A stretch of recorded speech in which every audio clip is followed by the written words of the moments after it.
Good evening. This is Mae Brussell. It's KAZU FM in Pacific Grove, California. It's broadcast number 676, November the 19th, 1984. We go over and review what was happening a year ago this week. I like to do that and share that with you. That was broadcast 6/24, November 21st, 1983, on the 20th anniversary of the assassination of John F. Kennedy. Larry Flynt was to get out a magazine called The Rebel. I did the original opening story for it. It was on the Fourth Reich and the Kennedy assassination. And I don't know how many of you listeners have it, but I can make copies and let you know what the cost is if you want it. The Rebel isn't published anymore. It was a very important article on the years of the war period, during the war, even before we got into the war, from 1940 to 45. We weren't in it till 41. The role of John J. McCloy, Allen Dulles, Charles Willoughby, J. Edgar Hoover, and the transition from the United States OSS to the CIA and the use of Reinhard Gehlen into the United States intelligence system and the role that they played as they built their power base, eventually in Dallas, Texas, where John Kennedy was murdered, the links of specific Nazis to the Kennedy assassination and members of the Warren Commission who were close with those Nazis, and the role of putting them on the commission when Allen Dulles and John J. McCloy, when they worked so carefully with Nazi war criminals, and John J. McCloy had released many of them, who then came back and played some part in the assassination of John Kennedy. As soon as Larry Flynt got this idea of the Rebel and the magazine out, he was completely infiltrated with agents, and I was discussing that a year ago on the program, saying a couple of house guests moved in and mentioned Gordon Novell and Mitchell Wervell. Well, after November, it kept getting worse, and there was G. Gordon Liddy and Timothy Leary. I call them the A-team, moved in. As a matter of fact, on the telephone a few weeks ago, Gordon Novell had called David Emery up north while he was on a radio program. And off the air, he said, yes, I did in Larry Flynt. Those guys were there to stop the Rebel, stop Larry Flynt's work into politics that he started once before, a few years ago, and was shot. This time, Larry and his wife were drugged, and the first time I noticed that he was really drugged and losing his mind was November the 12th, 1983. And I told him that, but he had to run the full course, because when you are drugged, you can't get that message across to a person. Their mind is blocked out, and it's difficult to receive it. It was a very difficult year. A lot of hopes went into the Rebel, a lot of disappointment and sadness, a year of turmoil, and watching what happened to Larry Flynt being destroyed, like you take the wings off of an insect. He got into the big league with this kind of publication. This is very important material he was printing, and he wasn't careful enough about the people that he let into the Hustler over at Century City or into his home, and the whole thing came crashing down. Now, there's a story today in the Chronicle, San Francisco Chronicle Examiner, and also yesterday's paper that I'm briefly going to mention, and I'm going to do a lot more on it next week, but I wanted to stick mostly with the Kennedy assassination on the 21st anniversary of Kennedy's assassination and share new information with you and linking it to Ronald Reagan's past and his early religious fundamentalist backing that he had long before he was president and before he was even governor. But the article that's in the paper has to do with the actor Rossano Brazzi. You may have seen that in your newspapers around the country. Brazzi. He was well known in the movie South Pacific, Three Coins and a Fountain, and other pictures. And he has been indicted for smuggling in Rome. This 5-year investigation has whispered about his name before, but now he's been brought in as a co-defendant with Bekir Selenik, C-E-L-E-N-K, Selenk, the fellow that has also been charged on the plot to kill Pope John Paul II, working with Mr. Ajah, one of the major people in that assassination plot. Mr. Brazzi has been indicted now. He has been charged with conspiring to sell missiles and tanks and advanced weapons and atomic bombs to various Arab countries. And the two of them, Brazzi and Selenk, are involved not only with the weapons, but as I say, there was the assassination attempt on the Pope. Now, trying to get the Pope would have triggered, if they had done it, would have triggered World War III. If you could link it to the Soviets and the Bulgarians and say that the Soviets were responsible for what the Bulgarian agents did. And the other part of this story is the Armageddon that we're hearing about so much from Ronald Reagan and the fundamentalist preachers, but well-known people such as Mr. Rossano Brazzi, who is a friend of Ronald Reagan's, an associate of Frank Sinatra, known each other since 1948, going back those long early days. Brazzi is tied up to the P2, the Masonic Lodge, to Mussolini's terror squad, Silicio Jelly, and to the assassination of the Pope, the attempt on the Pope, and selling atomic weapons to Arab nations that could start over in Israel the Armageddon. This is a convoluted, complicated story of individuals, some names I've had on the program before, but I'll do more on it because it really takes 1 hour just as a starter, and maybe I'll do a 2 or 3 part program on it, but that is in the news right now. Another story that you can look for, I worry about, talked about before, surfaced in Houston, Texas, not in the newspaper, but in front of the courthouse.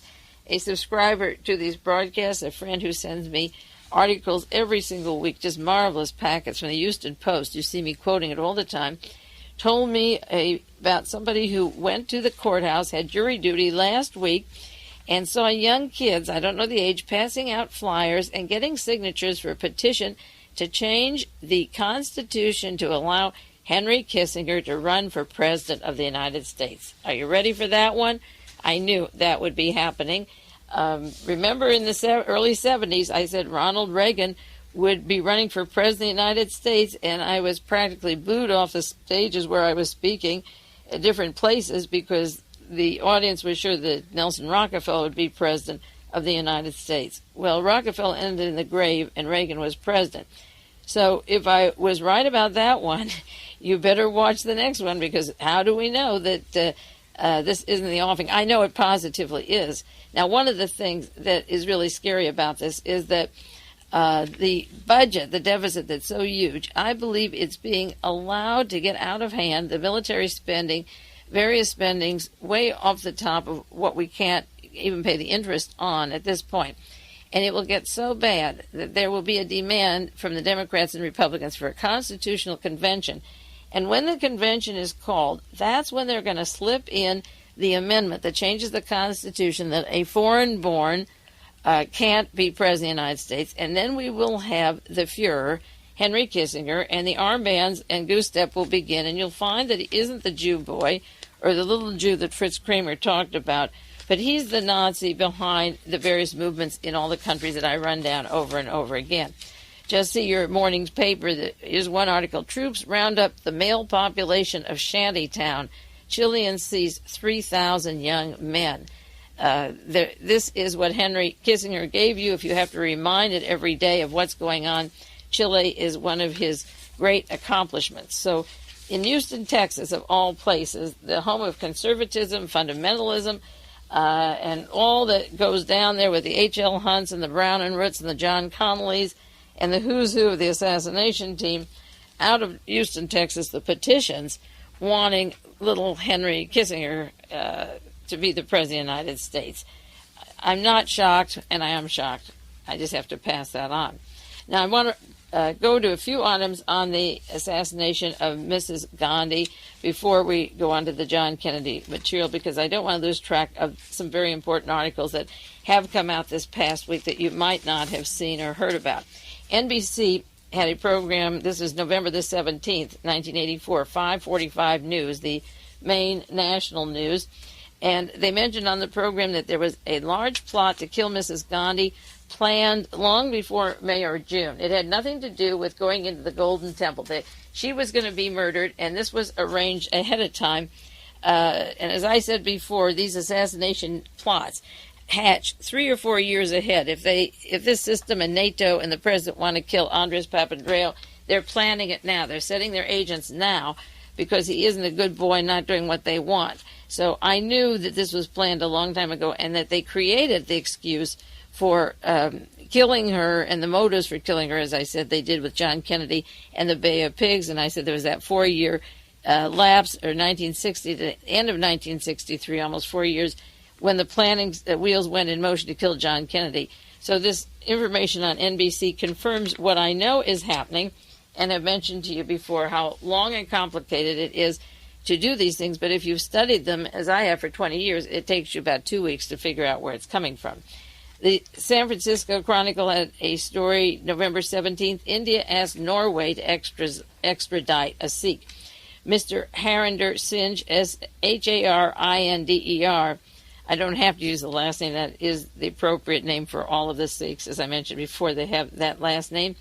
He's deputy chief of the Indian embassy in Oslo, Norway, and they've asked him, there's been an appeal, and asked him to come back, not get political asylum in Norway, because his name has been mentioned, and the survivor of the two assassination teams right on the ground there evidently mentioned his name. They want Harinder Singh from Norway. That's one of the assassination team members that is overseas that they want. New Times from the Soviet Union had a story in August before Mrs. Gandhi was murdered. $1 million for the murder. Yes, £1 million in sterling, not rupees, but £1 million has been offered by Chauhan, Chauhan, I mentioned him last week, from London, who has offered $1 million even a while back for the murder of Mrs. Gandhi. He wants his cash, and he says, this article in the New Times says that he is familiar with American dollars. With the CIA, he has more than once bragged of being on intimate terms in the pay of the CIA, and then it goes on to say that his mission, another person that they wanted, the international terrorist Paramit Singh, Paramit, his mission of Paramit, not Chauhan, the other, and there's two. Paramit was to go into the temple to meet with Bhimran, the fellow that was murdered, and meet him secretly and then murder Mrs. Gandhi. So the plan was to murder Mrs. Gandhi, and the $1 million was offered before Mr. Bhimran was killed, unless he was killed inside the Golden Temple by one of his own, as our CIA manual suggests to the guerrillas and the terrorists, to create a martyr. But his mission was to go there and meet with him. And then his next target was to be India's President Zail, Z-A-I-L, Singh, S-I-N-G-H again. And he would be sent by the Foreign Secret Service, this terrorist operation, for killing in India. And they would draw this huge amount of money and a check. And this report has to do with the Delhi airport, where somebody was arrested, Mr. Jagir Singh, J-A-G-I-R, on July 20th. And he had plotted with others to assassinate the leaders in the country and work with the conspirators, and said that he received money from the United States, a CIA agent with a question mark. And most likely, this article says, as I say, this is from New Times Magazine, $1 million for a murder, and mentions 3 different people that were involved with the plot. The Washington Times has a story November 16th. The accused links foreigners to the Gandhi plot. That is the survivor who is talking now. He's left the hospital and he's now been taken to a jail.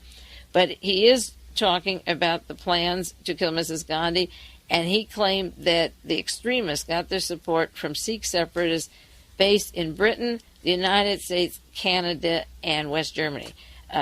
He, the survivor of the 2 assassins, didn't claim that in India. They were claiming that, and Mrs. Gandhi was claiming that.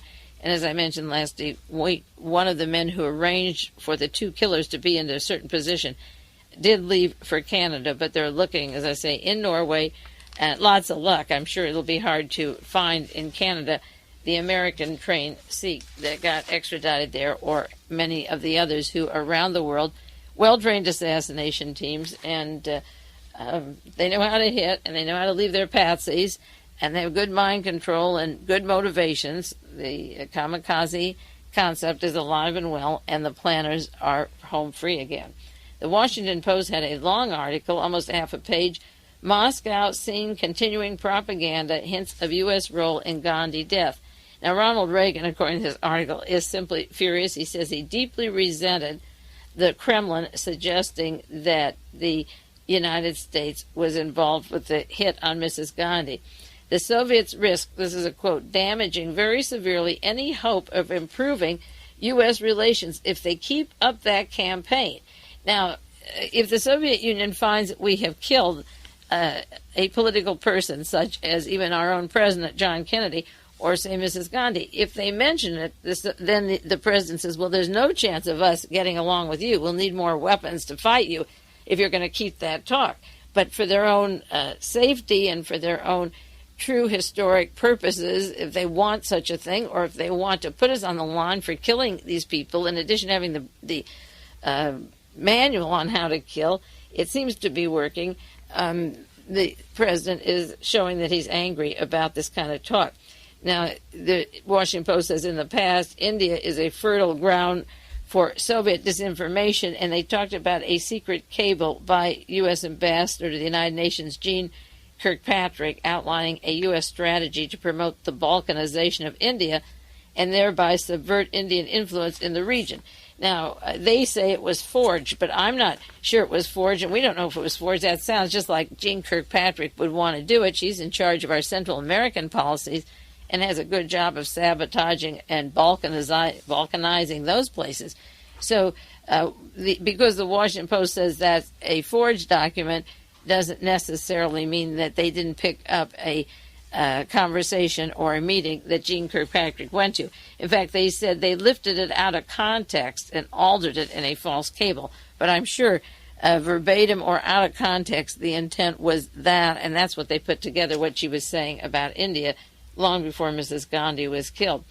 The Washington Post talks about the problem the United States will have irritating India with weapons for Pakistan, and that the U.S. banks, the foreign banks, don't want to give loans to India. There's opposition to Asian Development Bank loans to India. And so the United States wants to show we'll get along, we like you, we can work with Rajiv, but we still have the problem of weapons for Pakistan and not giving money for them to have the same benefits the other countries have. The story in the Christian Science Monitor, Gandhi killers, why weren't they kept away? And this talks about the man who gave the first 3 shots, and then the other one who had the final blast, and BNT is the survivor of the 2 men who shot at Mrs. Gandhi. He gave just 3 quick shots, and then she got a whole barrage from the other gunman. And this article says that he was unknown to Mrs. Gandhi, and on the morning of her murder, he was facing her. But on the other side of the gate, unknown to Mrs. Gandhi, was Satwant Singh, the fellow who was killed on the spot, and he was new to her staff. I guess he got the Lee Harvey Oswald treatment right there. He had just been with her a short time. He was new on the staff. He had returned on duty just the Monday before she was killed. He spent 2 months in the Punjab area, and there was even talk that his brother had been killed in the Golden Temple. So this was what the fellow who was taking all the shots at her and had been hired just as a new guard. And boy, you can be suspicious at a time of trouble having new guards and not checking them out thoroughly, or what they were doing to their summer vacation. The same day that Ms. Gandhi died, there was an article in the Washington Times, Pakistan close to completing atomic arms, the report states. They're on the verge of joining the world's nuclear club. They're capable of building atomic bombs, but that could trigger reaction in neighboring India to develop nuclear arms.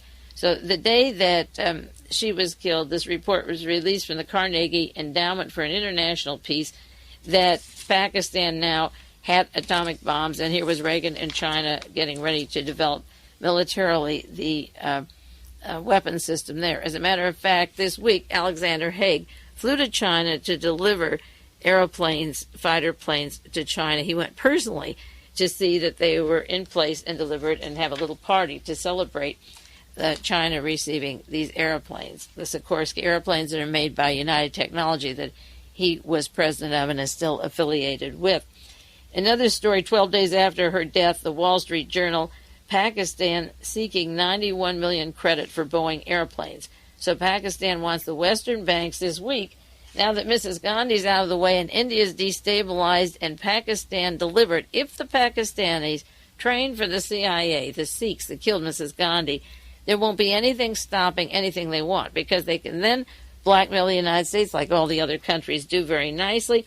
So 12 days after she's killed and delivered, they've asked for $91 million, and they're going to buy Boeing 737 jets. And I'll tell you, I'll bet you anything it goes through. the article says there's some question about the third world debt, but this third world delivered, and so now they can escalate the arms of Pakistan, hoping then, of course, to use them against Afghanistan and the Soviet Union from that vantage point. November 14th, another story, secret arrest in the assassination of Gandhi. The police commando that she had was held and arrested the day that she was shot. Jagtar Singh, Jagtar, who was in charge of her security. He has been involved in what they call a criminal conspiracy hatched for the assassination of Mrs. Gandhi. Isn't it interesting, 21 years after the murder of John Kennedy, how fast they're getting into these assassination teams, such as the one in the Philippines of Aquino and also of Mrs. Gandhi. They're working much faster now. They're not taking so many years to find out who the assassins are. Now, I do want to make one or two comments about Svetlana Stalin going home. It was quite a coincidence that the day that she went into the Soviet Union was the exact day that Mrs. Gandhi was shot in India. And the excuse for Svetlana leaving the Soviet Union in the first place, that she had a friend, a Sikh, a close friend, in quotes, who lived in India. And when he died, she took the ashes over to India in December 1966 on the excuse that she wanted to put the ashes in the Ganges as a religious service. And at the time, I had the feeling that he probably was murdered so that this man died young so that she would have an excuse to leave the Soviet Union, and our CIA Galen agents in the Soviet would have a major coup, getting her over here and into the United States. So she went over the border and went to New Delhi, stayed there a couple of months, and then was in the arms of the CIA March 1967. But I believe those 2 months, January and February, were all prearranged, because then she went to Switzerland and flew to the home of Priscilla Johnson Macmillan, who was in charge of her most of the time and dragged her around. And in the London Times, she said that her CIA minders considered her their private property and a personal pet. And she said in another syndicated story across the country that she literally had no mind of her own, that they followed her. Every single day for 17 years, she didn't have a free moment. The CIA told her what to say, what to do, how to write, and she had been an author and has a mind of her own, and she really resented it. She wrote in the London Times a letter for potential defectors from the Soviet Union to think again. She said, every defector imagines that there beyond the border in the free world, are people that are superhuman, wise, enlightened, not like our poor lot in the USSR. And what a terrible blow it is to find out on the other side of the world they are the same idiots, incompetent fools, frightened bureaucrats, confused bosses, paranoid fears of deception and surveillance, and all of that on the other side of the Iron Curtain. She said the discovery made a loss of idealism. You shouldn't try to come over here. Don't think of the free world as a great thing. She says there's too much propaganda telling you what goes on over there, and it isn't like you think that it is. And I'm sure the CIA watched her very, very closely. Now, Priscilla Johnson Macmillan is the woman who saw Lee Harvey Oswald in the Soviet Union. She was the CIA contact through the embassy and through the hotel when he first arrived in the Soviet Union. And I'm sure she had some way of placing him into that Minsk radio factory. We'll never know how or what. But there were Eileen Mosby, there were several writers of the CIA and many in the embassy, of course. But after Lee Harvey Oswald was killed in Dallas, Marina Oswald went right to the custody of Priscilla Johnson within a very few months. And Priscilla Johnson Macmillan took her to Sedona, Arizona. And I mentioned this before, several years ago on the program. And there were allegations of people that I knew in Sedona and got letters of mind control programs in a trailer camp. And we visited Sedona when she was there with Priscilla Johnson. And when the book Marina and Lee came out, allegedly written by Marina Oswald, but it was Priscilla Johnson Macmillan, and they were doing television shows. They were so pathetic. I think I taped some of them. And she would tell on the television how Lee Oswald beat his wife. And the person interviewing would say to Marina, did he? And she says, well, I don't know. If Priscilla said so, he did. None of the facts that Priscilla was saying made any sense to Marina Oswald, but she sat there and Priscilla bobbed her head back and forth and had total control of the interviews, and Marina Oswald and Svetlana Stalin.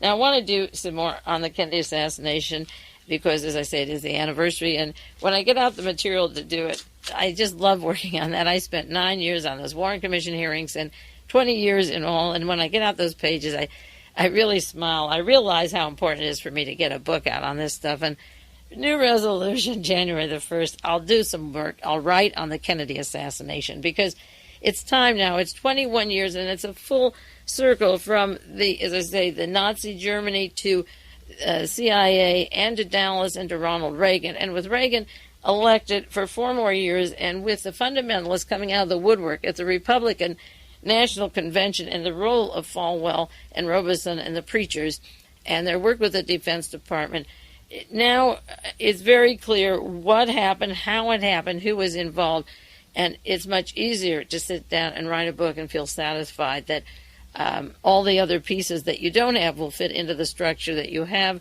and so far that has been true of all my work.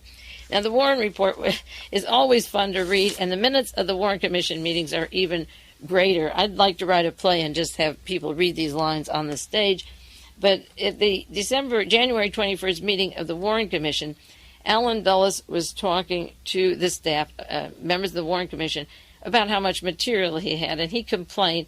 He said, this is a quote, now this is Alan Dulles of the OSS, the CIA, who brought in the Gehlen agents, the Nazis, fired by John Kennedy, put back on the Warren Commission, not trusted by Kennedy. When Kennedy's killed, he's put there to investigate who killed him.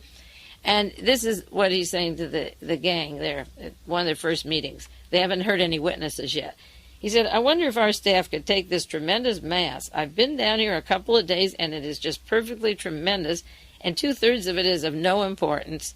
And in the sense that people say they knew something about this, and then you take them and they don't know anything. If the staff could pick up what they think is essential, I think we could rely on them because it is tremendous.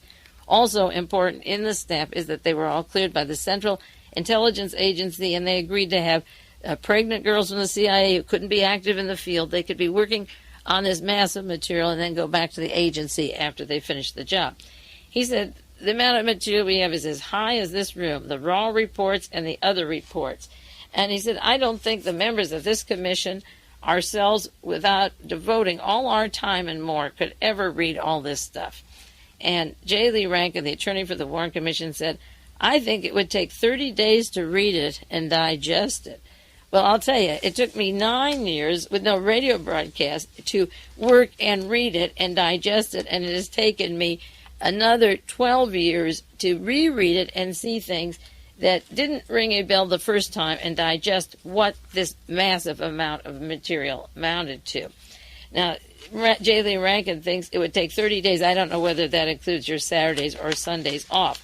The FBI had narrowed down that material that they didn't destroy to 25,000 interviews, 2,300 reports, 25,400 pages of documents. The Secret Service had another 5,550 interviews, 800 reports, and 4,600 pages. So that must be pretty good speed reading for 30 days, but that's what they were going to allow themselves, the luxury of looking into who killed John Kennedy and then telling you and having the information in 30 days. Now, the Torba document I've referred to many times, it came out in 1970, a very important document written by David Copeland, an attorney in Texas who worked with various people involved in the assassination or part of the assassination. And he wrote this. It's privately published for researchers, and it was duplicated, and you can get copies from research out in Aptos.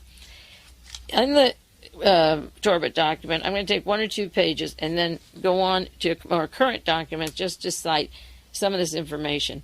One of the matters they go into at great length in there is the group, the Solidaris, and they are described in the Torbett document as the Solidaris are a vast number of agents within Russia, and they have a common anti-communist objective with J. Edgar Hoover.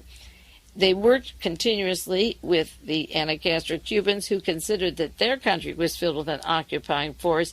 So the Cuban exiles and the Solidaris wanting to take back the Soviet Union, the Cuban exiles take back Cuba, and Division 5 of the FBI, J. Edgar Hoover worked closely with them. Now, We'll take a 1-minute break and then continue on with the Solidaris and Marina Oswald.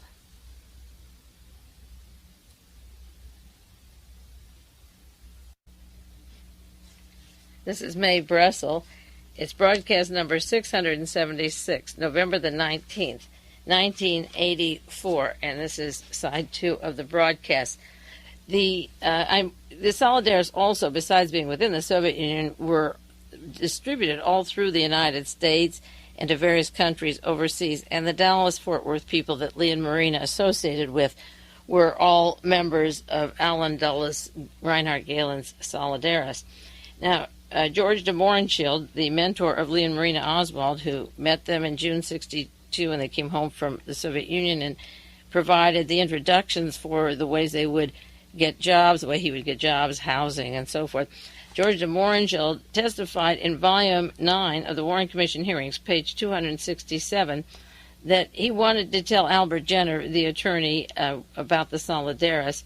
So he went on and explained that it was a political party of Russian refugees, and he mentioned Mr. and Mrs. Voshinin, who live in the Dallas area, that are members of the Solidaris, pro-American group of Russian refugees. He says they're a pretty well-known political party. Their headquarters are in Germany. So that was, interestingly enough, that he didn't identify it as the Galen operation, but he worked for our Defense Department and for our spy teams, and he did know that the location of the headquarters was in Germany, which was Reinhard Galen's BND. Now, the Torbett document goes into another person or persons that begin to get close to the Ronald Reagan administration in his early career. And the Torbett document says another organization participating with Division 5 was the religious group called the American Council of Christian Churches. And the West Coast representative was Edgar Eugene Bradley, who was indicted by the New Orleans grand jury for conspiracy in the assassination of John Kennedy. And J. Edgar Hoover wanted Edgar Eugene Bradley to be president of the United States. He had once there were campaign records in 1954. And Bradley worked for a close friend of J. Edgar Hoover's, a close friend, Reverend Carl McIntyre. They began their work in 1941, after Pearl Harbor, when the OSS was set up. J. Edgar Hoover sent agents over to London, and the books by Kim Philby and about Kim Philby, the spy, tell how J. Edgar Hoover and the FBI sent agents to London with the OSS, and Carl McIntyre helped a worldwide organization in the United States and Latin America to use the American Council of Christian Churches with the headquarters in New York City for espionage, to organize espionage and intelligence, and they were the people that set up the assassination team down in Mexico. And Edgar Hoover coordinated all of this through Division 5 of the FBI, and Mr. Bradley was not extradited to New Orleans to stand trial with the evidence that Jim Garrison had, for the simple reason that Edwin Meese III refused to send him. The Monterey Herald has a story going back to those days when Jim Garrison was trying to get him extradited, and Ed Meese and Ronald Reagan refused to do it. But there were a lot of good reasons why they refused, and it didn't seem to make that much sense in those days, but the Ronald Reagan church group and using the church for political espionage activities began, as I say, early in his career. And because Bradley and McIntyre link to the church groups that are also tied into Reagan's friends and co-workers, of course he wasn't going to send Mr. Bradley back to New Orleans. That's the American Council of Christian Churches with Edgar Eugene Bradley and Carl McIntyre working for the FBI. Also in this same saga, the Torbett document, there's a list of principal financiers of Permindex. Permindex, I've mentioned many times, is the organization, the front, set up for assassination teams that looks like a business operation but isn't and wasn't, with many millions of dollars, I suppose, in their hands, goodness knows how much, that included Clay Shaw of the OSS and the CIA, and H.L. Hunt of Dallas, and Clint Murchison, John de Menil of Schlumberger, John Connolly. But the only two I want to mention right now, because I've mentioned many of them before, is Dr. Oshner from New Orleans and Roy Cohn, the attorney from Lionel Corporation in New York, who was part of Permindex, as was Dr. Oshner. Now, this last week, there was an article in the Village Voice about Roy Cohn, Cohn's Catholic connections, and in the new book, The American Pope, about Cardinal Spellman, it makes the allegations that Roy Cohn was the conduit between Cardinal Spellman and J. Edgar Hoover. Now, Spellman hated John Kennedy and liked Richard Nixon, and Roy Cohn worked with Richard Nixon in the House Un-American activities and had an early history helping the career of Richard Nixon in the Congress. So this new allegation in the book claims that he was the conduit between Spellman, an organizer of the Knights of Malta, of course, out of the Archdiocese in New York, and very political, and the law office of Sachs, Bacon, and Bolin. That is the Roy Cohn office, but they don't have his name on it. Mr. Bolin is a Knight of Malta. I mentioned that before. They represent and do the law work for the Catholic Archdiocese of New York. Spellman was the Cardinal of Vietnam, a very political cardinal. And, of course, the Vietnam War gave many weapon contracts to people like Jean de Menil of Schlumberger or Brown and Root and the various people mentioned here. It was a very profitable war for these people, and none of them, of course, were killed. It was a lot of business and a lot of bucks. And the other name that is in the Torba document that came out in 1970 is Dr. Oshner. Now, right after the assassination, within hours of the assassination, maybe 1 hour, there were pictures on the television of Lee Harvey Oswald saying he was a Marxist. And Ed Butler, a fellow from an organization called INCA, I-N-C-A, Information Council of America, which he described as a private, non-profit educational organization, made a record called Lee Harvey Oswald Speaks. But before the record was made, he was on the television, and you heard in Oswald's own words that he was a Marxist. What they didn't tell you about that speech was the role that Ed Butler had with military intelligence, or that he worked for Patrick Frawley in California. Patrick Frawley from Technicolor and Schick razor blades, and very profitable, and Technicolor. The Technicolor films and the Schick and the fountain pen, the ballpoint pen. That's one of the first things he and a friend of hers, Ed Edinger, invented, was the ballpoint pen, the paper-made pen. So he had 3 huge businesses going. And Mr. Patrick Frawley, a Knight of Malta, and his wife is a Dame of Malta, very conservative Catholic, was the man, the original man behind the career of Ronald Reagan, going way back to the early days in California, gathering the kitchen cabinet. He was the rock-bottom base of Reagan's career, and he also hired and was literally the godfather of Ed Butler, who just coincidentally was making the record in New Orleans that would seal the fate of Oswald, a Marxist. Now, the record says Lee Harvey Oswald speaks his own words.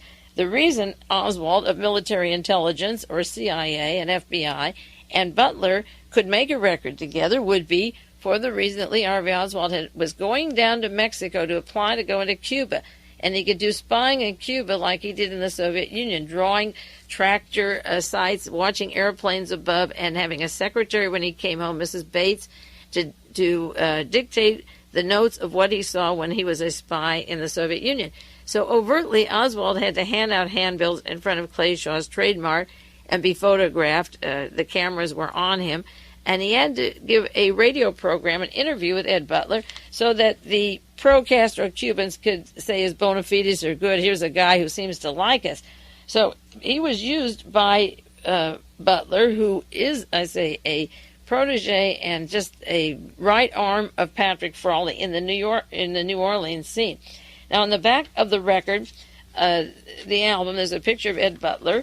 Then there's a picture of Senator Thomas Dodd. There's 3 men that speak on the record, and one of them is Dr. Alton Oshner, mentioned in the Torba document as being a funder of the Permindex, the assassination team. So here, these 4 men are on the album. 1, Ed Butler of Army Intelligence, who makes an interview with Oswald. 2 is Dr. Alton Oshner, famed surgeon, past president of the American Cancer Society, president of INCA, with Ed Butler. Now, Oshner also is on the board with Patrick Frawley out in California, and we'll go into that, and he's part of Permindex. And Oshner is saying, we now know that by killing President Kennedy, Oswald diverted attention from Cuba and wanted to prolong Castro's power. The other person, one of the persons on the album, is the Honorable Hale Boggs, congressman from Louisiana, who becomes a member of the Warren Commission. And on the album, he says that within a few hours after President Kennedy's death, I sat with Ed Butler in my office in the Capitol and listened to this recording.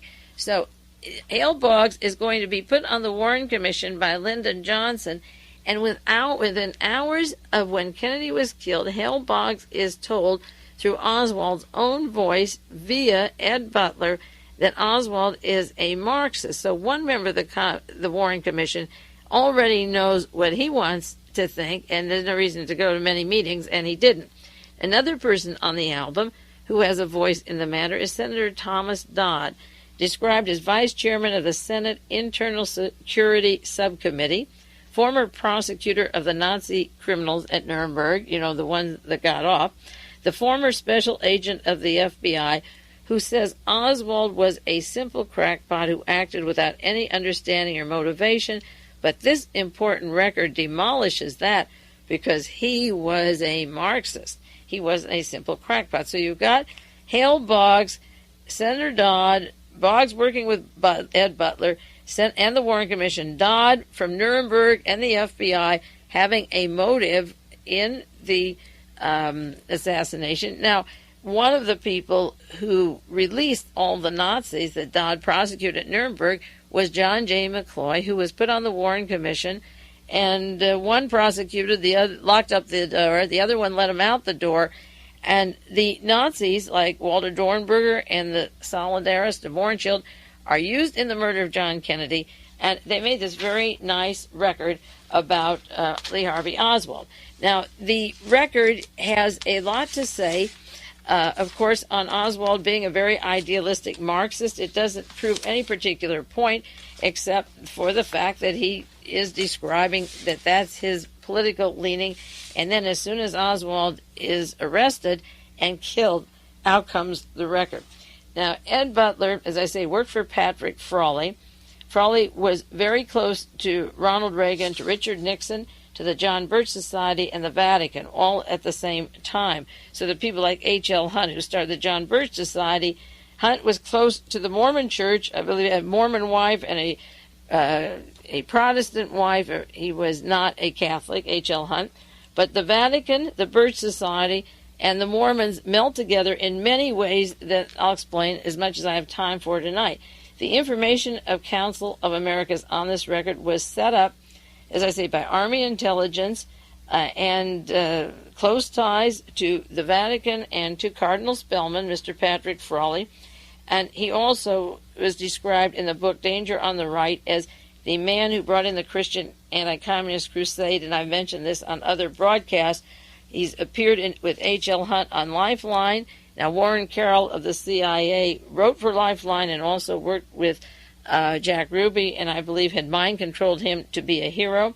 And so this Frawley's career is very rich in the business opportunities he had, and then he takes his money and parlays it to these social political groups, such as Ed Butler, who's involved with counterintelligence.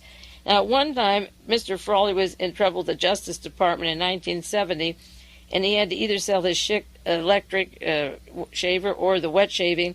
So he decided to put the ownership, give part of it to Mr. Warner Lambert, the Warner Lambert Company, to Elmer Bops.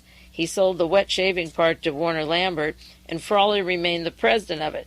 Now, Warner Lambert, with Elmer Bops as the head of it, was the gentleman who signed for Otto von Bolschwing to travel all over Europe. Bolschwing was Eichmann's superior, the head of the Romanian Iron Guard.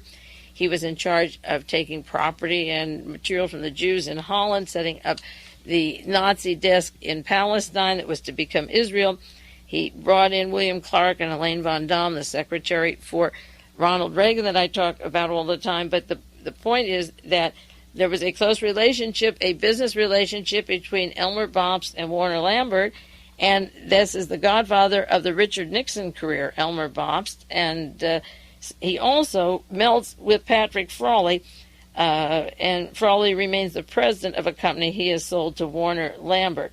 There was a proxy fight over Technicolor. Some 16 directors had an argument, and some of them resigned. But on the board of Technicolor, very important for the motion picture industry and also for NASA and making a lot of films for NASA, on the board was Senator Murphy, another person that Patrick Frawley put into the Senate and then forced to resign because of conflict of interest and payments from Frawley out in California. And one of the directors of Technicolor was Dr. Robert Morris, again, a Knight of Malta, the president of that Dallas University, the fellow that brought the Nazis from Munich, Germany, via General Walker, Volkmar Schmidt, Larry Schmidt, worked with the CIA and the Republic National Bank. Robert Morris was a director of Technicolor, so that the Dallas scene of the YAF gets a little muckier with California Frawley, who is the man that got Ronald Reagan's career started. So he has Ed Butler in New Orleans working with Lee Harvey Oswald to set and seal the motive with Hale Boggs, who would be on the commission, and getting the media to know Oswald's the Marxist. And then to diffuse the Young Americans for Freedom, the William Buckley connections, and Douglas Caddy, to the YAF and to Robert Morris and the Munich gang that started coming in 1962 to prepare for the assassination. Morris is in Dallas, Butler is in New Orleans, Frawley is in California, but has a tight hold on them. Now, Frawley supported American Jewish League. That was one of the things that he was active supporting, and it's called the American Jewish League Against Communism, and this was created by Roy Cohn. So Roy Cohn, written in the Torbett document, who's the liaison between Cardinal Spellman and J. Edgar Hoover, of all things, he also works for Patrick Frawley, and he was the former aide, to Senator Joe McCarthy, put into political office with Nazis, and I've written about McCarthy's role to the Nazis in the Rebel article, so that Mr. Roy Cohn worked closely with the Cardinal Minzetti Foundation, headed by ever-sharp director Fred Schlafly and Phyllis Schlafly. So the two people that started funding the fundamentalist Christian right also were close to Roy Cohn and to Mr. Patrick Frawley, and they were on the board of Technicolor also. The Schlaflys were on the board of Technicolor along with Patrick Frawley. This was his creation. And you had Robert Morris, and there's Roy Cohn with his own organization set up by Mr. Frawley, the American Jewish League Against Communism. Now, Senator Dodd not only worked at Nuremberg and with the FBI and with Ed Butler, who's talking about Lee Harvey Oswald, but he was very influential in the Senate Internal Subcommittee. And one of the attorneys that worked with the Internal Subcommittee was Robert Morris, who was on the board of Technicolor. I hope I'm not confusing you too much, but there are interconnecting links of people I've talked about before that are very important, going back to the Torbett document and to Ronald Reagan and leading up to him in a minute. Mr. Dodd was vice chairman of the Senate Internal Subcommittee. Robert Morris, the fellow who brought in the YAF from Munich, was the chief counsel of the subcommittee. So Robert Morris is not only on the board of Technicolor with Patrick Frawley out in California, but he's the chief counsel in the Senate for Dodd's internal subcommittee. Dodd was working with Ed Butler on the record. He met with him, had that record in his hand, the recording of the radio conversation of Lee Harvey Oswald, and Butler was working at the time for Patrick Frawley. Morris brought the YF to Dallas. Morris works with Technicolor, and they all have a close bond. Ed Butler, I'm sure, had a good role with his part with Cardinal Spellman, and J. Edgar Hoover and Roy Cohn. They could be very influential in putting Hale Boggs right on the Warren Commission after his little interview with Lee Harvey Oswald, and seal on the TV and in our minds what happened when John Kennedy was killed. Now, when that Young Americans for Freedom was formed, that CUSA, they went to Robert Morris in Dallas, and Morris at the time was not only a member of Young Americans for Freedoms like Ronald Reagan and Mr. Charles Willoughby and Adolph Monjou, the whole gang that worked closely together, but this group had a West Coast mentor in the name of Patrick Frawley, the Knight of Malta from the Vatican. And as I say, I hope this isn't confusing for you, but the network goes from coast to coast, from the Archdiocese in New York with Cardinal Spellman and Roy Cohn, and down New Orleans with Ed Butler and Lee Harvey Oswald and Dr. Alton Ochsner, who I mentioned before was not only the head of the American Cancer Society, but worked closely with Elmer Bops and also had a part with Mr. Patrick Frawley out on the West Coast. Bill Buckley was a writer for Frawley's newspaper. He prints the weekly tabloid Twin Circle. It's a Catholic newspaper that he keeps publishing. And the fellow in charge of that newspaper is Reverend Daniel Lyons, described as a hawk in Vietnam, an associate of Mr. Diem in South Korea, the favorite darling of Cardinal Spellman. He became Secretary General to the Free Pacific Association in 1965, and Twin Circle, the publishing magazine that Frawley got out, became a subsidiary of Schick Investment Company. Frawley Enterprises took over the Twin Circle, and they began to sponsor the Bob Hope, Billy Graham days and honoring them with the Twin Circles, owned jointly by Schick and Technicolor. And they used the Hearst columnists, Jim Bishop, Bob Considine, William Buckley, Phyllis Schlafly, and the Manions, both of Clarence Manion and his wife from the John Birch Society, were on the board of Western Goals in 1983-82 with their computer into the Los Angeles Police Department. And Lyons wrote a book, Communism on Trial, and worked with the Young Americans for Freedom in 1968 and continuously with them. He's part of the American Security Council's entourage with Dr. Stephen Posenay, and I'll do more on that soon.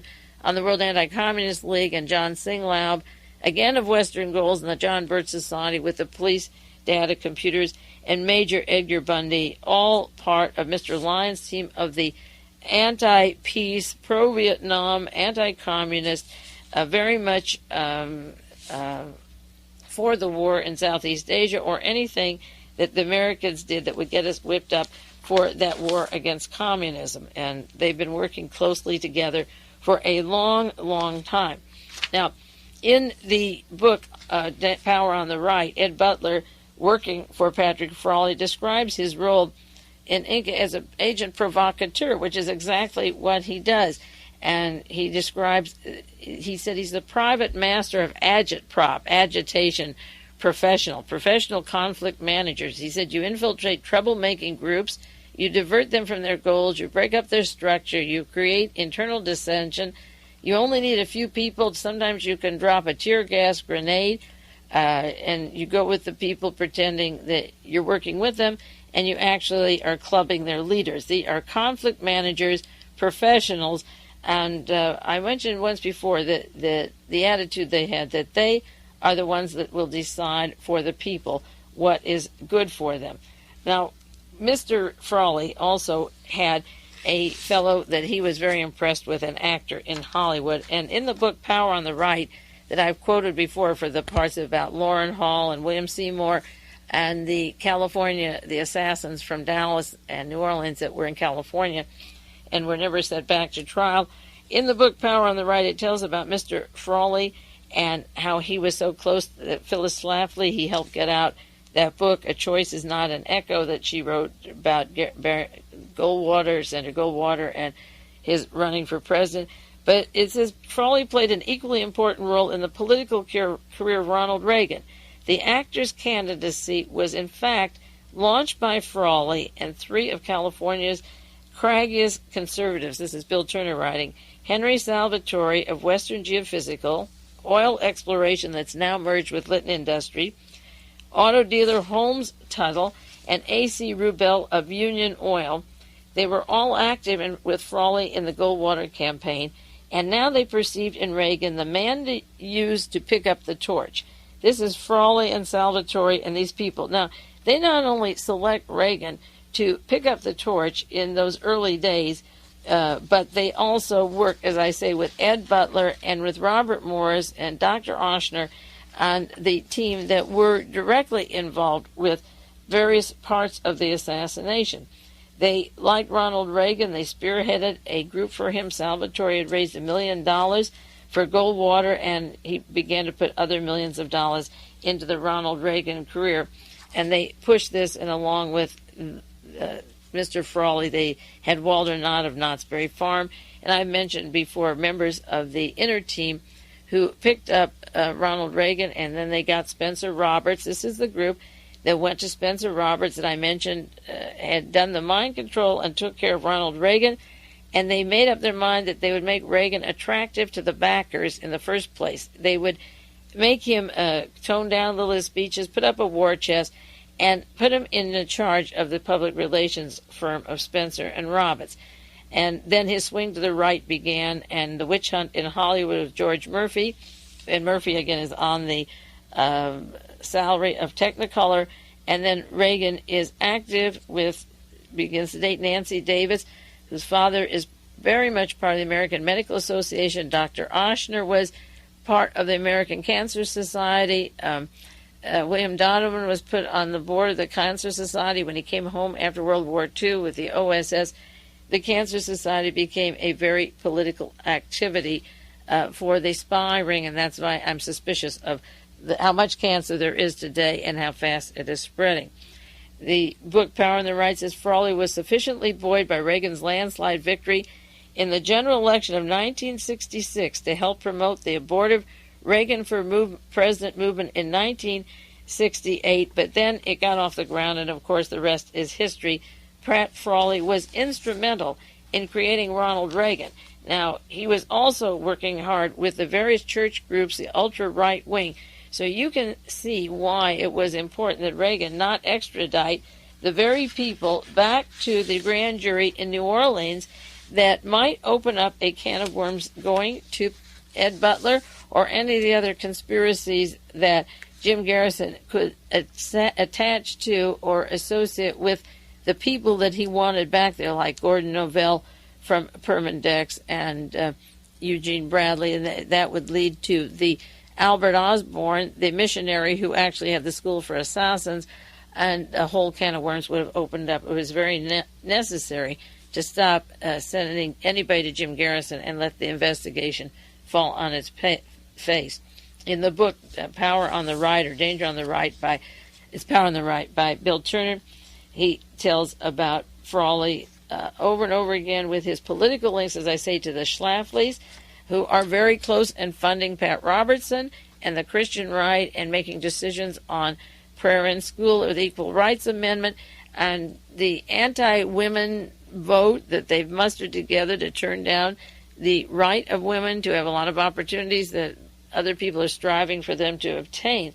Those people that work closely with Frawley are part of the American Security Council, very important with the Roman Catholic hierarchy, and right in the middle of them fit Ed Butler as the employee of Patrick Frawley, doing his role and then coming home from New Orleans after Kennedy was killed to be in the printing business and writing for Frawley and setting up more provocations in Watts and other areas. And Ed Butler, again, was the first person who wrote Did Hate Kill Tate, trying to blame the blacks for the killing of Sharon Tate.